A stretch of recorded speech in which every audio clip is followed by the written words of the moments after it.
ክርስቶስ በኋላ ልጆች ነበሯት ወይስ አልነበራትም? እንደ ፕሮቴስታንቶች ልጆች እንደነበሯት እናምናለን። ምክንያቱም መጽሐፍ ቅዱሱ ስለሚናገር እና በኮንቴክስቱ መጽሐፉን ለመረዳት ስንሞክር ያንን ስለሚያሳየን ማለት ነው። ነገር ግን እኔ አንድ እንደ ፕሮቴስታንት አይደለ እንደ ፕሮቴስታንትነት ምክር ልስጥ መልስ ሰው ምክር ልስጥ ለዚህ እሺ ልጆች የሏትም የሚሉ ሰዎችን አልከራከራቸው። ለምን? የምጠይቃቸው አንድ ጥያቄ አለ። እዚህ አንድ ወንድሜ ኦርቶዶክስ ወንድሜ በጣም የምወደው ኦርቶዶክስ ወንድሜ ጥያቄ ጠየቁት። አንተ ማርያም ልጆች አሏት ብለህ ታምናለህ? አምናለሁ አለኝ። አንተ ታምናለህ? እኔ አላምንም። ማርያም ልጆች አሏት ብዬ ነው የማምነው፣ ምክንያቱም መጽሐፉ ይህንን ስለሚናገር። ግን ደግሞ አልኩት ማርያም ልጆች ስለሌሏት ማርያም ዘላለማዊ ድንግልና ስላላት ኦኬ ማርያም ድንግል ስለሆነች ልጅ ስላልወለደች ከዛም በኋላ ለአንተ ድነት ምንድነው የሚፈልገው? ምንም እኮ ምን ለማሳየት ነው? ልጆች አሏት የሏትም የሚለው ክርክር ምን ለማሳየት ነው? አይ ስለ ማርያም እኮ ልክ የሆነውን ነገር ለመረዳት ነው ወይ? እሺ ለአንተ ማርያም ልጆች ስለሌሏት የድነት ምንም አይነት መሰረት አይደለም። ኦርቶዶክሱን ብትጠይቀው ዶግማውም አይደለም ዶግማ አይደለም። ሁለተኛው ማርያም ልጆች አንተ አሁን ልጆች የሏትም ብለህ የምታምነው ሰው ልጆች ቢኖሯት ክብሯ ይቀንሳል ብለህ ታምናለህ? አይቀንስም። እሺ እኔ ደግሞ ልንገርህ ማርያም ልጆች አሏት ብዬ አምናለሁ። ልጆች ስላሏት ክብሯ ይቀንሳል ብዬ አላምንም። እግዚአብሔር የሰጣት ክብር ኢየሱስን መውለድ ነው። ከዚህ ክብር የሚያወርዳት የለም። በነገራችን ማርያምን ከዚህ ክብር የሚያወርዳት የለም። ልጅ ብትወልድ ሊያወርዳት አይችልም። ኦኬ ስለዚህ ለእኔ አሁን ልጆች አሏት ብዬ ለማምነው ነበሯት ብዬ ለማምነው ሰውዬ ልጅ ባይኖራት አሁን ካላት ክብር የሚጨምር ክብር የለም። ለአንተ ደግሞ ልጆች የሏትም ብለህ ለምታምነው ልጅ ቢኖራት የሚቀንስ ክብር ለምን እንከራከሩ? አይ ለምንም በቃ ቻው አትከራከሩ ብዬ ለመክረው እወዳለሁ። ወንድም የአባቴ ልጅ እሺ ስለዚህ እንትኑ ትነግረኛለህ? አላት ያልክበትን ምክንያት ትነግረኛለህ? እንትኑ እናቱና ወንድሞቹ ሊፈልጉት መጥተው ነበር የሚለውን አንስቼልሃለሁ። የገዛ ወንድሞቹ እንኳን አላመኑበትም ነበር የሚለውን ነግሬሃለሁ። ያዕቆብን ለይቶ የጌታ ወንድም ያዕቆብ ብሎ መጽሐፍ ቅዱስ ይጠራዋል። ገላትያ ላይ ሐዋርያው ጳውሎስም ይጠራዋል። ሰው እነዚህ በሙሉ የኢየሱስ ክርስቶስ የሥጋ ወንድሞች መሆናቸውን የሚያሳዩ ናቸው። ይህንን ግን ነው ብለው ዛፎቹ ላይ ተከራከሩ። ጥቅሶቹን ትነግረኛለህ? ጻፏቸው። ይቅርታ እሺ በደስታ እስካሁን ታገሰኝ። አሁን እንግዲህ ችግር ይጠብቃለሁ። እስካሁን ጠብቀን የለ አሁንም አልኳለሁ። ምልጃዋን ጥያቄ ባትጨርስ አሪፍ ነበር። ለማንኛውም እሺ ዮሐንስ ወንጌል ምዕራፍ 7 ቁጥር 7:5 አዎ እሺ ሌላ ደግሞ ላውጣልህ። አክቹዋሊ ከምዕራፍ 3 ጀምረህ ብታነበው አሪፍ ነው። ይሄኛው እሺ ገላትያ ምዕራፍ 1 ቁጥር 19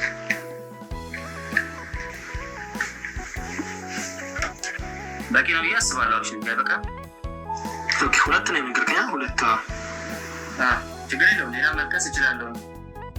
እሺ ችግር የለውም። ይሄን ላምብና ማቴዎስ 13ንም እንትን አልክ። ማቴዎስ 13:55 ኦኬ እዚህ ጋር እየጻፋችሁልኝ ነበር። እዚህ ጋር እየጻፉልኝ ማቴዎስ 13:55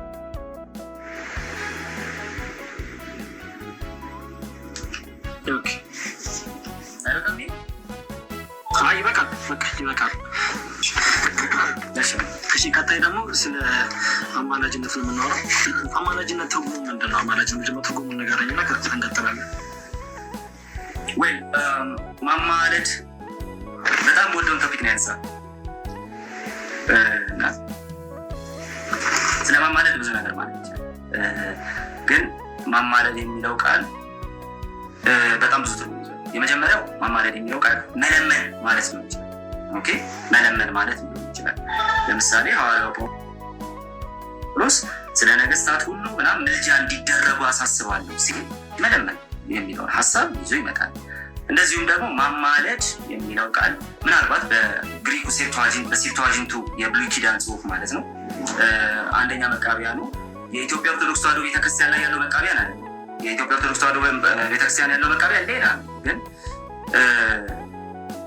በትክክለኛው የመቃብያን መጽሐፍ ላይ ማማለድ የሚለው የግሪኩ ቃል ማንበብ በሚል ተተክቶ ማለት ማንበብ በሚል የሚል ትርጉም ይዘው እናገኛለን። ኢንቱካኖ የሚለው ቃል ራሱ ማንበብ የሚል ርዕስ ይዞ እና በእንደዚህ አይነት መንገድ የተቀመጠው ማማለድ የሚለው ቃል በጣም ሰፊ ሀሳብ ማስታረቅ ማለት ይችላል። በመካከል መግባት፣ ስለሌላው ሰው መሟገት፣ መከራከር ማለት ሊሆን ይችላል። ስለዚህ በጣም ብዙ ትርጉም አለ። ምንድን ነው የሚለየን ከተባለ በእንትኑ አውዱ ነው የሚለየው ማለት ነው። ከአንዱ ትርጉም ወደ ሌላው ትርጉም የምንለየው አውድ የሚባል ነገር ስላለ ማለት ነው። ኦኬ። ስለዚህ አሁን እነዚህ ሁለቱ የተናገርካቸው ትርጉሞች ማማለድ፣ ልመናና ማስታረቅ ላይ ያልከው ማለት ከምን ላይ ነው? ከመጽሐፍ ቅዱስ ላይ ነው ያገኘው ወይስ ከምን ላይ ነው? ትርጉሙ ምን ላይ ነው ያለው? እንድጽፈው ስለፈለኩ ነው።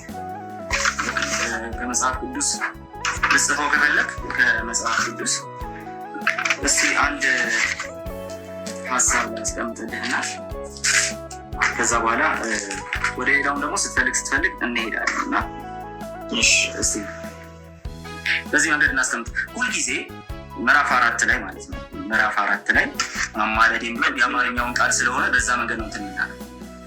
ምዕራፍ 4 ላይ ፊልጵስዩስ ምዕራፍ 4 ማለት ነው ከቁጥር 4 ጀምሮ እንደዚህ ይላል። ሁልጊዜ በጌታ ደስ ይበላችሁ፣ ደግሜ እላለሁ ደስ ይበላችሁ፣ ገርነታችሁ ለሰው ሁሉ ይታወቅ፣ ጌታ ቅርብ ነውና በነገር ሁሉ በጸሎትና በምልጃ ከምስጋና ጋር በእግዚአብሔር ዘንድ ልመናችሁን አስታውቁ እንጂ በአንዳች አትጨነቁ በማለት ይሄ ምልጃ የሚለው ሀሳብ ወደ እግዚአብሔር ልመና የማቅረብ ነገር ይዞ እንደገባ ነው።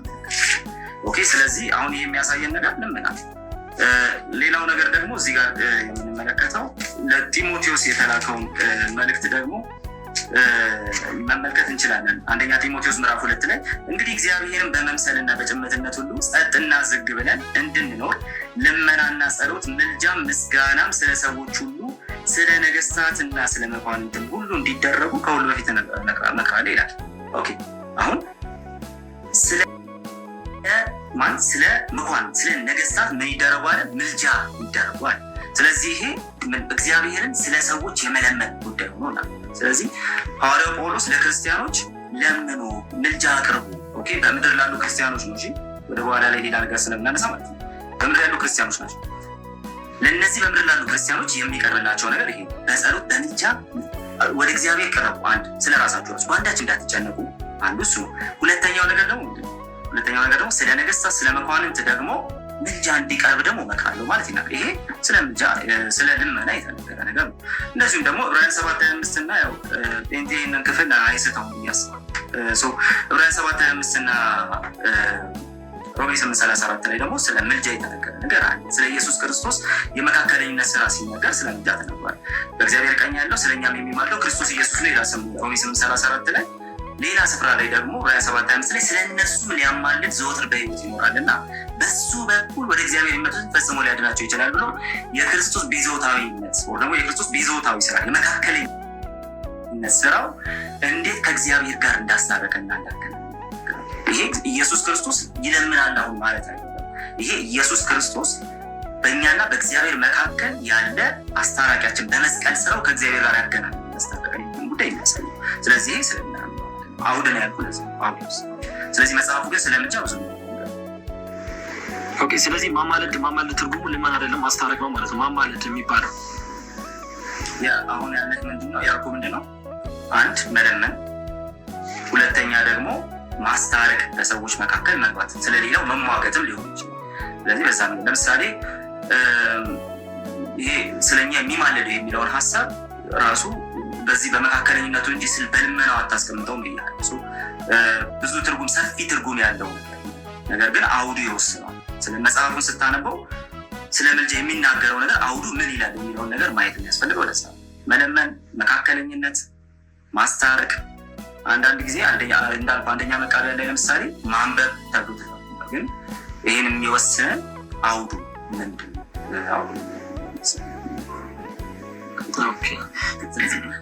ምናልባት ጥቅሶች ውስጥ ስትገባ አውዶቹን እያየን ደግሞ በደንብ እንትን እናደርጋቸው ነገሮች ይኖራሉ ይመስላል። ኦኬ ለምሳሌ አሁን አንተ ለኔ የምታደርገው ነገር ለኔ ከእግዚአብሔር ጋር ለማስታረቅ ወይ ለማማለድ የምታደርገው ነገር ምንድነው? ማማለድ ነው የሚባለው ወይስ ልመና ነው? ምንድነው የሚባለው? አንተ አሁን ለኔ ለእግዚአብሔር ነገር ስለኔ መናገር ብትፈልግ ምንድነው የሚባለው? ስለአንተ መናገር ማለት በደንብ ግልጽ አድርጎ ስለአንተ መናገር ለምሳሌ ከእግዚአብሔር ጋር እግዚአብሔር መጸለይ ነው። ልትጸልይ የምትፈልግ እያማለድከኝ ነው እያሳረከኝ ነው ወይስ ምንድን እያልክልኝ ነው? መልካም በምድር ሳለህ ስለ አንተ በምድር እኔና አንተ ሳለን የምጸልይልህ ከሆነ ኃጢአትህ ይቅር እንዲባል መጽሐፉ ስለሚናገር ማለት ነው። ለምሳሌ የያዕቆብ መልእክት ላይ ይህን ታገኘዋለህ። አንዳችሁ ለሌላችሁ ጸልዩ፣ እርስ በርሳችሁ ኃጢአታችሁን ተናዘዙ፣ አንዳችሁ ለሌላችሁ ጸልዩ በማለት ይናገራል። ለምን ሲባል እግዚአብሔር ይቅር ይላችሁ። ስለዚህ እግዚአብሔር ኃጢአታችን ይህን የምንሰራው በህይወታችን ስንኖር የምንሰራውን ኃጢአት በዚህ መንገድ አንዳችን ተነጋግረን አንዳችን ለአንዳችን እንድንጸልይ በምድር ያለን ክርስቲያኖች ተናግረናል። ስለዚህ በቀላሉ ምንድን ነው ይሄ የሚያሳየን ሲባል ምልጃ ተብሎ ይቀመጣል። ስለ ነገስታት ስለ መኳንንትም ጸልዩ ሲል የምልጃን ጉዳይ ሲያመጣ ምልጃ ተብሎ ይቀመጣል። ስለዚህ በምድር ያሉ ሰዎች ሲጸልዩልህ ለአንተ የማለዱልህ ምልጃ ተብሎ መጠቀስ። ስለዚህ ስትማልድ ማለት አሁን አንድ ሰው ለሆነ ሰው ቢያማልድ እኮ ስለዚህ አንተ አሁን እኔም ለአንተ እያማለድኩ ነው፣ እኔም ለአንተ አንተም ለእኔ እያማለድክ ነው ማለት ነው። ስለአንተ ትጸልይ ሁለት ኃጢአተኞች ኃጢአታቸውን እርስ በርስ ተናዘው አንዱ ለአንዱ ይጸልይ ማማለድ ማለት ነው። ስለዚህ አንተ ማማለድ የነገርኩ ግን ገብቶሃል አይደል? ኢቭን ሁለት ኃጢአተኞች አንዳቸው ለአንዳቸው ሲጸልዩ ራሱ ምልጃ ተብሎ ይጠራል። ኦኬ ስለዚህ አንደኛው ኃጢአተኛ ካልሆነ ጻድቅ ከሆነ ማስታረቅ ነው የሚባለው ማለት ነው። ጻድቅ ከሆነ ማለት ነው። ጻድቅ ከሆነ ኃጢአተኛ ያልሆነ ወይ ደግሞ ኃጢአተኛ ያልሆነ ለምሳሌ ነው። ከዛ አንጻር ነው ያልከኝ አንተ። ለምሳሌ እኔም ኃጢአተኛ አንተም ኃጢአተኛ ሆነክ እሱኛው ምልጃ ይባላል ካልከኝ ኃጢአተኛ ያልሆነ አለ እያልከኝ ነው ያለው። እሺ ማንም ያስታርቀው? ሊያስታርቀን የሚችል ማን ነው? ኢየሱስ ብቻ ነው ሊያስታርቀን የሚችል ማለት ምን ማለት ነው? እስቲ እንተናገር። ሁለት አይነት ትርጉም አለው። አብራራው ጥያቄውን ፈታው ትንሽ። እሺ ስለ አማላጅነት ሁለት አይነት ትርጉም አለው ብለኛል አይደል? ልመናና ምንድን ነው እንደኛ ያልከኝ? ማስታረቅ መለመን ሊሆን ይችላል። አንዱ መለመን ሊሆን ይችላል። ሌላው ግን በሁለት አካላት መካከል መግባትም ሊሆን ይችላል። አውዱ ነው የሚወሰነን ይላል። እሺ ኢየሱስ ክርስቶስ ከአብ ጋር ምንድን ነው ያደረገው? ኢየሱስ ክርስቶስ ከአብ ጋር በእሱ በደሙ መካከለኝነት ከአብ ጋር አስታርቆናል። እሱ አሁን እየጸለየልን ነው አንልም። ኢየሱስ ምን አደረገልን የሚለውን አሁን ምናልባት ጥቅስ እያነበብን ላብራራለን ስለ ኢየሱስ እሺ እንዳልኩ በጣም የምወደው ርዕስ ነውና አብራራ ሲባል ደግሞ እሺ እንግዲህ ዕብራውያን 7:25ን ትከፍትና አብራሪታ ነበር። እስቲ እቺን አንተ አንብብልኝና እንትን ዕብራውያን 7 ላይ ከፈትና ኦኬ ዕብራውያን 7 ላይ አውጣ። እሺ የከፈትኩት ዕብራውያን 7 ከዛስ ከቁጥር 20 ጀምረህ እነርሱም ያለ መሐላ ካህናት አትቀይምማ። ረጅም ባስነግር ችግር የለውም። እስከ ስንት ላንብብልህ? ከቁጥር 20 ጀምሮ እስከ 28 ድረስ። እሺ ዕብራውያን 7 ቁጥር 20 እነርሱም ያለ መሐላ ካህናት ሆነዋልና እርሱ ግን ጌታ አንተ እንደ መልከ ጼዴቅ ሹመት ለዘላለም ካህን ነህ ብሎ ማለ፣ አይጸጸትም። ከመሐላ ጋር ካህን ሆኗልና ያለ መሐላ ካህን እንዳልሆነ መጠን እንዲሁ ኢየሱስ ለሚሻል ኪዳን ዋስ ሆኗል። እነርሱም እንዳይኖሩ ሞት ስለከለከላቸው ካህናት የሆኑ ብዙ ናቸው። እርሱ ግን ለዘላለም የሚኖር ስለሆነ የማይለወጥ ክህነት አለው። ስለ እርሱ ሊያማልድ ዘወትር በሕይወት ይኖራልና፣ ስለዚህ ደግሞ በእርሱ ወደ እግዚአብሔር የሚመጡትን ፈጽሞ ሊያድናቸው ይችላል። ቅዱስና ያለ ተንኮል ነውርም የሌለበት ከኃጢአተኞችም የተለየ ከሰማያትም ከፍ ከፍ ያለ እንደዚህ ያለ ሊቀ ካህናት ይገባልና እርሱም እስከ 28 ያገኛል። እርሱም እንደዚያ ሊቀ ካህናት አስቀድሞ ስለ ራሱ ኃጢአት በኋላም ስለ ሕዝቡ ኃጢአት ዕለት መስዋዕትን ሊያቀርብ አያስፈልገውም፣ ራሱን ባቀረበ ጊዜ ይህን አንድ ጊዜ ፈጽሞ አድርጓልና። ሕጉ ድካም ያላቸውን ሰዎች ሊቀ ካህናት አድርጎ ይሾማልና። ከሕግ በኋላ የመጣ የመሐላው ቃል ግን ለዘላለም ፍጹም የሆነውን ልጅ ይሾማል። በዚህ ስፍራ ላይ ስለ ምልጃ የተነገረው ነገር ምንድነው? ስለ እነርሱ ላይ ማለት ዘወትር በሕይወት ይኖራል ብሎ ሲናገር የኢየሱስ ክርስቶስን የመስቀል ሞት ወይ ደግሞ የኢየሱስ ክርስቶስን በመስቀል ላይ የሰራውን የመስቀል ስራ ያስገባል አይደል? የሊቀ ክህነት ስራው ማለት ነው። ስለ ኢየሱስ ክርስቶስ አማላጅነት መጽሐፍ ቅዱስ ሲነግረን ይሄን እየተናገረ ነው። ኢየሱስ ክርስቶስ በምድር እያለ ጸልዋል። የዮሐንስ ወንጌል በጣም የምንወደው የምዕራፍ 17 ጥቅስ እንደምትወደው አምናለሁ። የትኛውም ፕሮቴስታንት በጣም የሚወደው ጥቅስ ስለሆነ የሚወደው ምዕራፍ ስለሆነ ማለት ነው። እና እዛ ላይ ኢየሱስ በጣም ሲጸልይ ትመለከተዋለህ። እንደውም መጨረሻ ላይ እነዚህ የሰጠኸኝ ደግሞ አንተ ዓለም ሳይፈጠር የሰጠኸኝን ክብሬን እንዲያዩ ከኔ ጋር እንዲሆኑ እወዳለሁ እስከ ማለት ጸልዋል አይደል? ኢየሱስ ጸልዋል። ከዛ በኋላ ግን በጸሎቱ ብቻ አይደለም ጌታ ኢየሱስ ክርስቶስ እኛን እንትን ያደረገን እንዴት ነው ስንል ኢየሱስ ክርስቶስ ያዳነን በመስቀል ላይ ሞቶልን፣ የመስቀል ላይ ሞቱ ያፈሰሰው ደሙ ለእኛ የመዳኛ መንገድ ሆኖልን በሱ መካከለኝነት ነው። ስለዚህ ምልጃ ተብሎ የተጠቀሰው እሱ እንግዲህ እንዳየኸው አንድ ሊቀ ካህናት እግዚአብሔር ሾሟል። በዚህ መጨረሻ አንድ ሊቀ ካህናት እግዚአብሔር ሾሟል። ያ ሊቀ ካህናት ደግሞ ማን ነው? ወደዚህ ከዚህ ፍጥረት ወዳልሆነች ምዕራፍ 8 ላይ ከዚህ ፍጥረት ወዳልሆነች ቅድስተ ቅዱሳን በገዛ ደግሞ የገባው ምልጃ የሚለውን ሀሳብ ለክርስቶስ ሲጠቀመው ማለት ነው። ክርስቶስ ከሰው ልጆች ጋር በተገናኘ ክርስቶስ አማላጅ ነው ሲባል ምን ማለት ነው ሲባል ጌታ ኢየሱስ ክርስቶስ በመስቀል ላይ ስለሞተ በደሙ ላመኑ ሁሉ በሞቱ ላመኑ ሁሉ ወደ እግዚአብሔር የመግቢያ መንገድ ሆኗቸዋል። ብቸኛው ወደ እግዚአብሔር የመግቢያ ብቸኛው መንገድ ነው የሆነላቸው። ስለዚህ አንድ እዚህ ጋር በጨምርልህ ዕብራውያን 10 ላይ እንደዚህ ማለት ያስቀምጣል። እንግዲህ ወንድሞች ሆይ ዕብራውያን 10 ከ19 ጥቅስ ልንገር። ዕብራውያን 10 ከ19 ጀምሮ ያለውን ሀሳብ ማለት ነውና እስከ 23 ድረስ ያለውን ሀሳብ ተመልከቱ። እንግዲህ ወንድሞች ሆይ በመረቀልን በአዲስና በሕያው መንገድ ዕብራውያን 10 ከ19 እስከ 23 በአዲስና በሕያው መንገድ ወደ ቅድስት በኢየሱስ ደም በመጋረጃው ማለት በስጋው በኩል እንድንገባ ድፍረት ስላለን በእግዚአብሔርም ቤት ላይ የሆነ ታላቅ ካህን ስላለን ከክፉ ሕሊና ለመንጻት ልባችንን ታጭተን ሰውነታችንን በጥሩ ውሃ ታጥበን በተረዳንበት እምነት በቅንነት እንቅረብ በማለት ይናገራል። ምንድን ነው የሚናገረን? የመረቀልን አዲስና ሕያው መንገድ አለ። ያ መንገድ ደግሞ በስጋው በመጋረጃ ማለትም በስጋው ወደ እግዚአብሔር እንድንገባ ድፍረት ይሰጣል።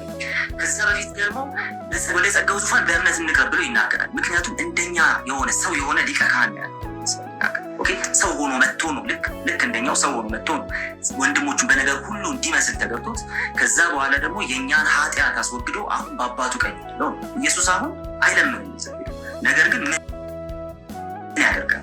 አንድ ጊዜ ያፈሰሰው ደግሞ ለሰዎች ለዘላለም ወደ እግዚአብሔር የመግቢያ መንገድ ይሆንላቸዋል።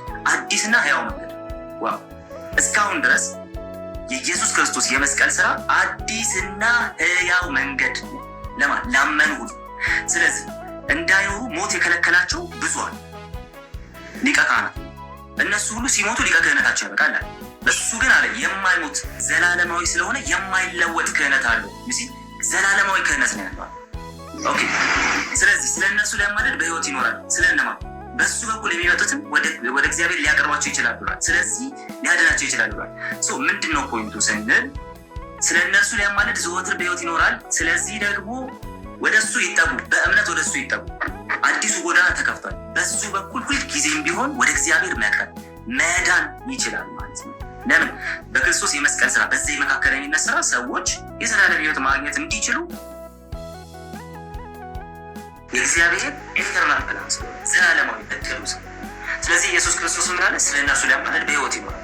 ኢየሱስ ዘላለማዊ ተመልሶ እስኪመጣ ድረስ ሰዎች በክርስቶስ ሲያምኑ ከእግዚአብሔር ጋር ይታረቃሉ። አንድ ጥቅስ ልጀምርልህና ሮሜ 5 ላይ ያለ ጥቅስ በተደጋጋሚ ሮሜ 8 ይነሳል። ሮሜ 5 ላይ ያለውን ጥቅስ ላስቀምጥልህና ሮሜ 8ን እንደው ባላነሳውም ችግር የለውም፣ ግን ሮሜ 5ን በቃ እንዴት እንደምወደው ሰው ደግሞ ሮሜ 5 ላይ እንደዚህ ማለት ይናገራል። ሮሜ 5 ከቁጥር 6 ጀምሮ ነው ማለት ነው። ኦኬ ሮሜ 5 ከቁጥር 6 ጀምሮ እስከ ቁጥር 11 ድረስ ማለት ነው። እንደዚህ ይላል፣ ገና ደካሞች ሳለን ክርስቶስ ዘመኑ ሲደርስ ስለ ኃጢአተኞች ሞቷል። ስለ ጻድቅ የሚሞት በጭንቅ ይገኛል፣ ስለ ቸር ሰው ግን ሊሞት እንኳ የሚደፍር ይገኝ ይሆናል። ከዛስ ነገር ግን ገና ኃጢአተኞች ሳለን ክርስቶስ ስለኛ ሞቷልና እግዚአብሔር ለኛ ያለውን የራሱን ፍቅር ያስረዳል። ይልቁንስ እንግዲህ አሁን በደሙ ከጸደቅን በእርሱ ከቁጣው እንድናለን። ጠላቶች ሳለን ከእግዚአብሔር ጋር በልጁ ሞት ከታረቅን ይልቁንም ከታረቅን በኋላ በሕይወቱ እንድናለን። ይህም ብቻ አይደለም፣ ነገር ግን አሁን አለ መታረቁን ባገኘንበት በጌታችን በክርስቶስ በኩል በእግዚአብሔር ደግሞ እንመካለን። ሃሌሉያ! በእግዚአብሔር ደግሞ እንመካለን። ምን በክርስቶስ መታረቁን ባገኘንበት በክርስቶስ በኩል። ስለዚህ በደሙ ታርቀናል። ይሄ ምንም በቃ እንትን ነው። በደሙ ከታረቀናል ይልቁንም ከታረቀ በኋላ በሕይወቱ እንድናለን። ነገር ግን አሁን መታረቁን ባገኘንበት በጌታችን በኢየሱስ ክርስቶስ በኩል ደግሞ በእግዚአብሔር እንመካለን። ይሄ ዘላለማዊ እርቅ ያስገኘልን የኢየሱስ ክርስቶስ የመስቀል ስራ ነው። ኢየሱስ አማላጅ ነው ስንል ምን እያልን ነው? አንድ ጊዜ ባፈሰሰው ደግሞ ለዘላለም ከእግዚአብሔር ጋር የመታረቂያ መንገድ ነው እያልን። ስለዚህ ኢየሱስ አማላጅ ነው ሲባል ይሄ ማለት መጽሐፉ ነው ስለምን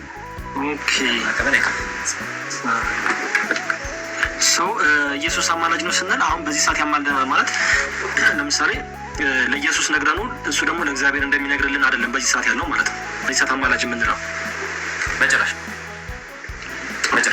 ስለዚህ ኢየሱስ አያማልድም፣ አማልዷል ማለት ነው። አማልዷል እንጂ አያማልድም። አሁን ለእሱ ነው የምንነግረው ማለት ነው። አሁን አማላጅ አይደለም ማለት ነው። አሁን አማላጅ አይደለም። እስቲ ዕብራውያን 7:25 እንደገና አንብባት።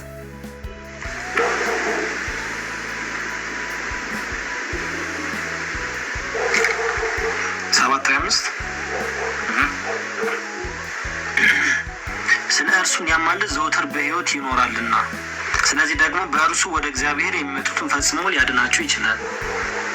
እሺ ዘወትር በሕይወት የሚኖረው ኢየሱስ ምን ሊያደርግ ነው?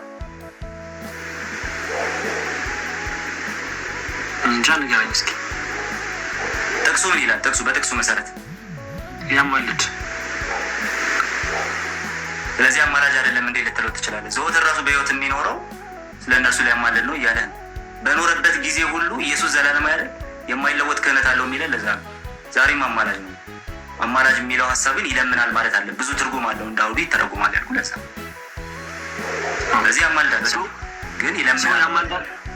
ያማልዳል የምንለው እኮ ድሮ ባፈሰሰው በዛ ደም መስቀል ላይ ባፈሰሰው ደም እንጂ ሁሌ ለእሱ ነግረን እሱ ደግሞ ይነግርልናል በማለት አይደለም። የምልጃው ሀሳብ በዚህ መንገድ አላስቀምጠው። እሺ ሌላው ደግሞ እዚሁ አማላጅነት ላይ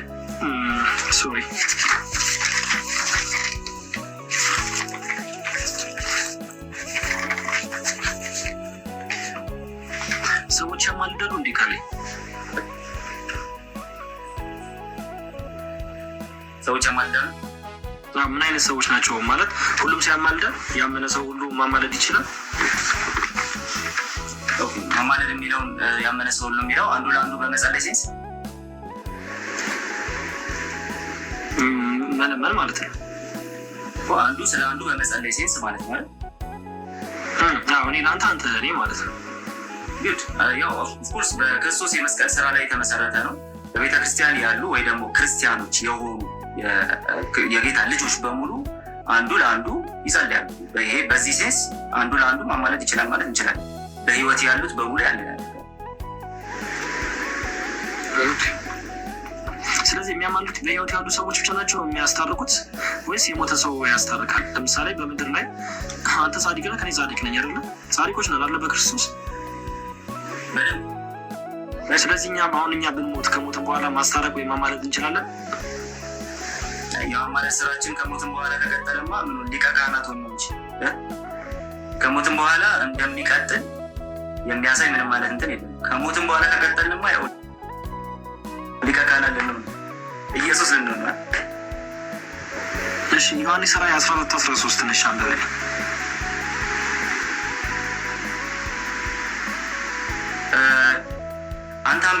እኔ ማብራሪያ ላውጣልህ የአባቶች። እሺ ላምብሮሽ።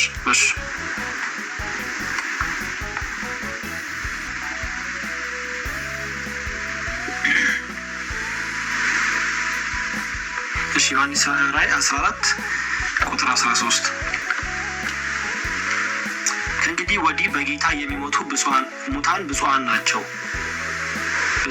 መንፈስ አሁን ከድካማቸው ያርፉ ዘንድ ስራቸውም ይከተላቸዋል ይላል ብለህ ጻፍ ይላል። ምን ማለት ነው? እሺ ከድካማቸው ያርፉ ዘንድ ስራቸው ይከተላቸዋል የሚለው አክቹሊ እዛው እኮ ተቀምጧል። ከድካማቸው ያርፉ ዘንድ ስራቸው ይከተላቸዋል ማለት ስራቸው ከድካማቸው የሚያሳርፋቸው ስራ ነው። በምድር ያደረጉት ነገር ከድካማቸው የሚያሳርፋቸው ስራ ማለት ነው። ኦኬ ስራቸው የሚከተላቸዋል የሚለውስ ያው ነገር ነው እኮ እሱ ነው። ስራቸው ይከተላቸዋል ማለት እሱ ነው የሰሩት ስራ። እሺ በሌላ ሳይድ ደግሞ እንደዚህ እናስቀምጠው። ለምሳሌ ጌታ ኢየሱስ ክርስቶስ ለሁሉም እንደ ስራው ከፍል ዘንድ እመለሳለሁ ብሏል አይደል? ኦኬ ስለዚህ ስራ የተባለው ነገር ምንድን ነው ስንል ሰው ስራው ይከተለዋል። ኦኬ ስለዚህ ለሁሉ እንደ ስራው ሊከፍል ጌታ ይመጣል። በዚህም ስፍራ ላይ ደግሞ አሁን ከድካማቸው ያርፉ ዘንድ ብለህ ያነበብክልን ክፍል የሚያሳየው ነገር ምንድን ነው? እነዚህ ሰዎች የሰሩት መልካም ስራ ካለ ደግሞ ከድካማቸው እንዲያርፉ የሰሩት ነገር አለ። ያ መልካም ስራ ባይዘው ስለ ክርስቶስ የመሰከሩት ድንቅ ምስክርነት ነው። እነዚህ ስለ ክርስቶስ የመሰከሩት ምስክርነት ከድካማቸው የሚያሳርፋቸው ነው። ያ ስራ ነው ተከትሏቸው ሄደው ከድካማቸው የሚያሳርፋቸው ነው። ምናልባት ማብራሪያዎች ማስቀመጥ እንችላለን። አንተ ከወደድክና ትዕግስቱ ካለ እንዳነብልህ ይችላል። ችግር የለም።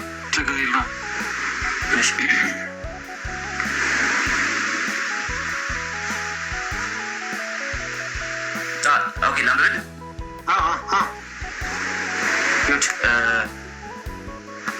14 ስንት አልከኝ? 14 13 መልካም 14 13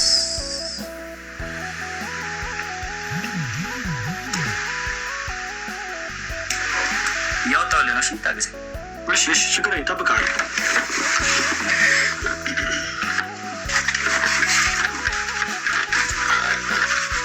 እሺ እንግዲህ blessed are the dead who die in the Lord ብለህ ያስቀምጠና እንግዲህ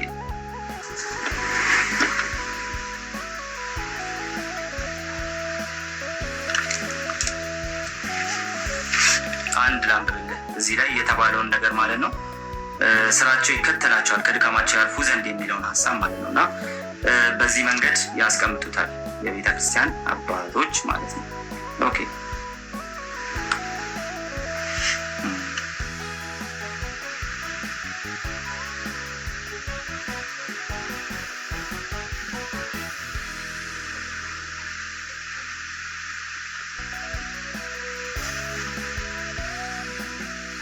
አንድሬ ኦፍ ሲዛሪያ የተባለ ሰው ወይ ደግሞ እንድሪያስ ዘቂሳርያ የተባለ ሰው እንደዚህ ይላል።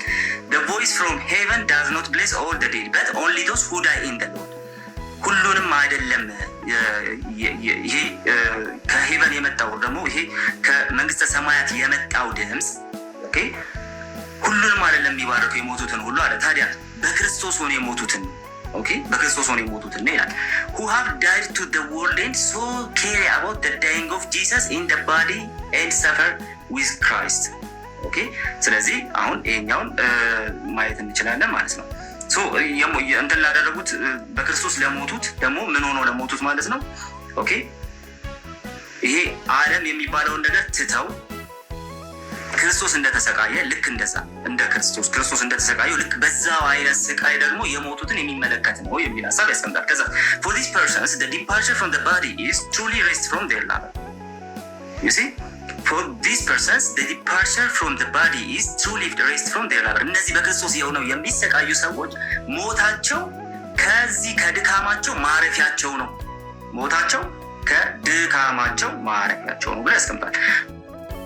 Moreover, the obedience of their works is the reason for their unfading crowns, and the rewards of glory that are prize given is in great measure to those who prevail in the contest that contestants of Christ our God endure and to the end against invisible powers. ደግሞ ያስቀምጣል ማለት ነው። ስለዚህ ስቲል የሚነግረን ነገር ምንድን ነው? እነዚህ ሰዎች ኦኬ በስራቸው ስለታዘዙት በተግባራቸው ማለት ስለታዘዙት ኦኬ ይሄንን የማይጠፋውን አክሊል ያገኛሉ። የዚህ ጥቅስ ትርጉም ይሄ ነው ይላል አንድሪያስ ዘኪሳርያ። የዚህ ጥቅስ ትርጉም ይሄ ነው። ኦኬ ያንን ክራውን ያንን አክሊል ያገኛሉ የሚል ሀሳብ ያነሳል። ኦኬ ስናሳድረው for the sufferings of the present time are not worth comparing with the glory that is revealed ጳውሎስ የተናገረው ማለት ነው። ከሚገለጠው ክብር አንጻር አሁን ይሄ እንትናቸው ይሄ ስቃያቸው ምንም ማለት አይደለም የሚል ነገር ያስቀምጣል ማለት ነው። ከዛ በኋላስ it is necessary also that we who yearn for such glory should pray unceasingly, God saying, incline our hearts, O Lord, to your testimonies and turn our eyes from every vanity. በቃ አይናችንን ከሚሆነው ነገር ከማይሆን ነገር ሁሉ ላይ እንድናነሳ አግዘን እያልን ልባችንን ደግሞ ወደ ምስክሮች እንትን እንዳደርግ ወደ ምስክሮች ሲባል ምስክርነት ማለት ወደ ምስክርነት ወደዚህ ምስክርነት አይደል የምስክሩ ቃል አይደል የሚለው እንትን ራእይ ወደ እንደዚህ አይነቱ ምስክርነት ልባችን እንዲያጋድል ከማይሆን ነገር ላይ አይናችን እንዲነሳ ይሲ እኛም እንደዚህ ልንጸልይ ይገባናል። ኦኬ ከዛ በኋላ rather visit us with your bountiful mercies, for might and kingdom and power and the glory are yours, namely of the Father and the Son and the Holy Spirit, now and forever and unto the age of ages. So still ይሄ ጸሎቱን የሚያሳይ ነው። ምንድነው እያለን ያለው? በቃ ይሄ በዚህ በማያልቀው ምህረት ምን አድርገን ማረን ጎብኘን እያለን እንደዚህ መጸለይ ይገባናል እንደነሱ እንድናገኝ ማለት ነው። ኦኬ ስለዚህ ይሄ ከድካማቸው ያልፉ ዘንድ ስራቸው ይከተላቸዋል የሚለው ሀሳብ ይላል። ኦኬ አንድሪያስ ዘኪሳርያ በነገራችን ላይ መቀጠል እንችላለን ሌሎች አባቶችም ስላሉ ማለት ነው። ግን አንድሪያስ ዘኪሳርያን ሳነሳ ብቻ አንዱን እንኳን አንስቼ ማለት ነው ስነግርህ ይሄ በምድር የደከሙት ድካም እረፍት እንደሚያመጣላቸው የሚያሳይ ነው ብሎ ነው የሚያስቀምጠው። ኦኬ ስለዚህ በምድር የሚደክሙት ድካም ምን አይነት ድካም? ስለ ክርስቶስ መሰቃየታቸው፣ ስለ ክርስቶስ መከራ ማየታቸው፣ ያ ስለ ክርስቶስ ያዩት መከራ ደግሞ ወደ ክብር ያስገባቸዋል፣ አክሊል ይጠብቃቸዋል ማለት ነው። ስራቸው ይከተላቸዋል ማለት ነው። አንድሪያስ ዘኪሳርያ በዚህ መንገድ ይመልሰዋል። በዚህ መንገድ ነው ጥቅሱ መተርጎም ያለበት። ግን አጠያየቅህ ልክ ነው። ምክንያቱም ምን መሰለህ ይሄንን ጥቅስ ጠቅሰው ይሄ ለቅዱሳን መልጃ ነው የሚያገለግለው የሚሉ ሰዎች አሉ። ቅዱሳን እንደሚያማልዱ ከሞቱ በኋላ ይሄ የማማለድ ስራቸው እንደሚቀጥል የሚያሳይ ነው የሚሉ ሰዎች አሉ። እነዚህን ሰዎች ስታገኛቸው አንድ ጥያቄ ጠይቃቸው። ስታገኛቸው ይሄንን ጥቅስ ቅዱሳን ያማልዳሉ ብሎ የፈታ የቤተ ክርስቲያን አባት ስጡኝ በላቸው።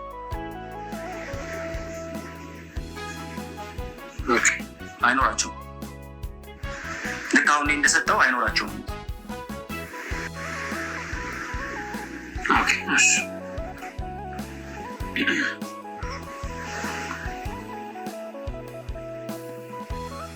ጨረስክ? በዚህ ጉዳይ ግን ካልገባህ ማብራራት እችላለሁ። ጠይቀኝ ፈለግከው። ማብራራት ሰምቻለሁ። ደግሞ እንትን ለዋለኝ የበለጠ ደግሞ ጥቅሶቹ ምናምን ነገር ከኝ ስለማለባቸው አያቸዋለኝ ደግሞ በተጨማሪ። ስለዚህ በዚህ በኩል ጥቅሶቹን ጻፋቸው ይለዋል። ጽፋል። በዚህ በኩል ጥቅሶቹን ጻፋቸው ይለዋል። ሰላም እያሉ ነው የነገርከኝ ነገሮች እየጻፍኳቸው ያለሁት የነገርከኝ ነገሮች እየጻፍኳቸው ያለሁት። እሺ ሰላም ብለውሃል። በዚህ በኩል ያሉ ሰዎች ሰላም ብለውሃል። እሺ ሰላም በልልኝ። እንዴት ናችሁ በልን ነው እና ሰላም በልኝ።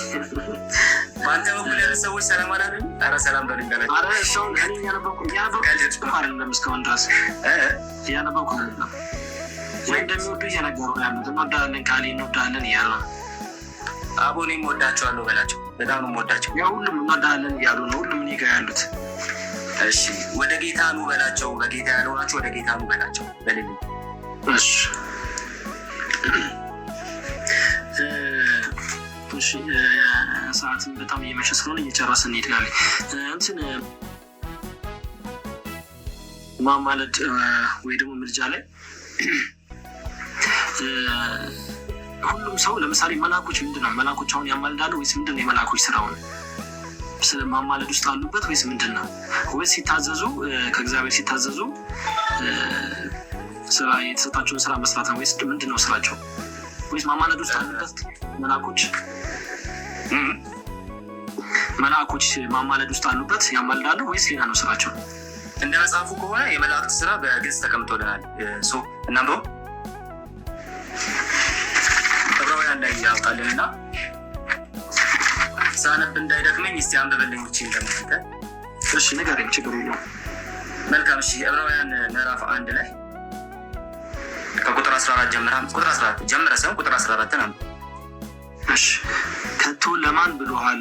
ሁሉ መዳንን ይወርሱ ዘንድ ስላላቸው ለማገዝ የሚላኩ የሚያገለግሉ መናፍስት አይደሉምን? ስለዚህ በዚህ ጥቅስ መሰረት እንደው አንድ ሰው ዝም ብሎ ቢያነበው ይሄን ጥቅስ ምን ይረዳል? ምን ትረዳል ከዚህ ጥቅስ? ዝም ብለህ እስኪ አንተ እኔ አልገባኝም። ኦኬ እሺ፣ የሚድኑትን ሊያገለግሉ የሚላኩ መናፍስት ናቸው መላእክቱ። ስለዚህ ከእግዚአብሔር ተልከው የሚድኑትን ሰዎች የሚያገለግሉ መናፍስት ናቸው።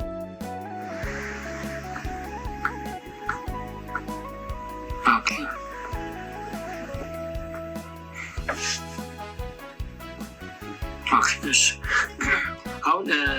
አሁን እኛ ሰዎች እናማልዳለን ምናምን ተባብለናል። እኔም አማልዳለሁ፣ አንተም ታማልዳለህ። ብዙዎች አሁን ማርያም አማላጅ ናት ምናምን ሲል አታማልድም ምናምን እንደዚህ አለ በኦርቶዶክስ እና በፕሮቴስታንት መሀል። ለምንድን ነው ፕሮቴስታንት ማርያም አታማልድ የሚለው?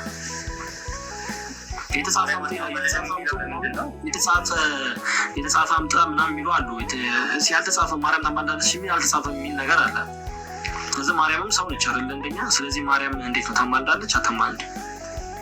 በጣም በእርግጠኝነት የምነግርህ ስለ ማርያም ነው የምናወራው። ስለ ማርያም ሳወራ እፈራለሁ። ለምን እንደምፈራ ታውቃለህ? ምን ያህል ለእግዚአብሔር ሀሳብ የቀረበች እናት እንደሆነች ሳስብ ነው የምፈራው። የማይሆን ነገር እንዳላወራ ማለት ነው። ግን በእርግጠኝነት በጣም በእርግጠኝነት ማርያም በምድር በነበረች ጊዜ አጠገቧ ላሉ ለሌሎች ቅዱሳን ጸልያለች ብዬ አስባለሁ። በዛ ሴንስ ማለት ነው። በዛ ሴንስ ጸልያለች። በህይወት በነበረችበት ጊዜ ልክ እንደ ሌሎቹ ቅዱሳን ሁሉ ደግሞ ልክ እንደ ሌሎቹ የቤተክርስቲያን አካላት እንደ ቤተክርስቲያን አባላት ወይ ደግሞ እንደ ቤተክርስቲያን የአካል ክፍሎች ሁሉ እሷም አጠገቧ ላሉ ጸልያለች ብዬ አስባለሁ። ሌሎችም ለእሷ ጸልያዋል ብዬ አስባለሁ። ይሄ የቤተክርስቲያን የማያቋርጥ ኑሮ ስለሆነ ማለት ነው። የማያቋርጥ ኑሮ የቤተክርስቲያን። ማርያም ግን በሞት ከተለየች በኋላ ሁለት ነገር ነው እዚህ ጋር የምነግርሽ። እንደ ፕሮቴስታንትነትን ማወቅ ያለብህ ነገር ስላለ ማለት ነው። ሁለት ነገር ነው የምነግርህ። የመጀመሪያው ነገር ማርያም በሞት ከተለየች በኋላ ልክ እንደ ሌሎቹ ሁሉ ምልጃዋን ስለመቀጠሏ የምናገኘው ነገር የለም። እኛም ምልጃችንን አንቀጥልም እዛ ሄደን፣ ማርያም ምልጃዋን የምትቀጥልበት ምክንያት የለም። ይሄ ነገር ሲነሳልን ማርያም እኮ ተነስታለች የሚሉ ሰዎች ደግሞ አሉ። ምንም አይነት ማስረጃ የለውም። በመጀመሪያዎቹ 400 ዓመታት ምንም ማስረጃ የሌለው ምንም። ኦኬ ማርያም ከሞት መነሳቷን በማስረጃ አስደግፎ ማቅረብ አይችልም። ከሐዋርያት የመጣ ማስረጃ ማለት ነው። እና በኋላ ዘመናት የተፈጠሩ እንደነዚህ አይነት ታሪኮች አሉ። ማርያም ከሞት ስለተነሳች ነው የምታማልደው ምናምን የሚሉ ሰዎች ስላሉ እሱም ቢሆን ምንም ማስረጃ የላቸውም ከሞት ለመነሳቷ ራሱ ማለት ነው። ምክንያቱም ከሐዋርያት የመጣ ምንም ነገር ስለሌለ። ለምሳሌ አሁን ታምረ ማርያም ላይ አንድ ሀሳብ አለ። ማርያም ከሞት ከተነሳች በኋላ ኢየሱስ ክርስቶስ ምን አደረገ? ይህን ትንሣኤሽን ሐዋርያቱ በአራቱም አቅጣጫ እንዲሰብኩ እልካቸዋለሁ፣ ትንሣኤሽን አስቦ የዘከረ ደግሞ ሲኦልን አያይም ብሎ ቃል ገባላት። ተመልከት፣ ኢየሱስ በቀጥታ ሐዋርያቱን ነው እንትን ያደረገ። ሐዋርያቱን እልካቸዋለሁ በአራቱም አቅጣጫ ብሎ ነው የነገራት። ሐዋርያቱ አንድም ስፍራ ላይ ማርያም መነሳቷ አልሰብከዋል። እንኳን በእሷ ትንሣኤ ያምናችሁ ሲኦል ይጠፋላችኋል ይሉ ማለት አንድም ቦታ ሰብከዋል። ሲጀምር በመጀመሪያዎቹ 400 ዓመታት አይታወቅም ታዲያ። ስለዚህ በየትኛውም አቅጣጫ ቢኬድ ማርያም በሞት ከተለየች በኋላ ታማልዳለች የሚለው ነገር ማስረጃ አለች። ማርያም መሞቷንስ የሚያሳይ እንትን አለ መጽሐፍ ቅዱስ ላይ ማስረጃ አለ? መሞቷንስ ዮሴፍ መሞቱንም የሚያሳይ ማስረጃ የለም። ነው። ስለዚህ ሰው ስለሆነች መሞቷ አይቀርም ብለህ በቃ ሰው እንደማንኛውም ሰው ሞተች ብለህ ነው ያልከው ማለት ነው። ልጨርስልሽ። ዮሴፍ መሞቱን የሚያሳይ ማስረጃ የለም አይደል? ኦኬ የለም። ዮሴፍ ብቻ አይደለም፣ መግደላዊት ማርያም መሞቷን የሚያሳይ ማስረጃ የለም። ሌሎችንም ጭምር እንደዚህ እያለን መጨመር እንችላለን። መሞታቸውን የማናውቃቸው ለኢየሱስ ቅርብ የሆኑ በጣም ብዙዎች አሉ። ማርያምን ለይተን ከነዚህ መሞታቸውን አምነን እንደዚህ ማለት ነው ማርያምን ለይተን ከሞት ተነስታለች ልንል የምንችልበት ምክንያት የለም። ስለዚህ ብትነሳ ደግሞ ይሄ በጣም ትልቅ ኢቨንት ነው። ተነስታለች ተብሎ በተጻፈ ብትነሳ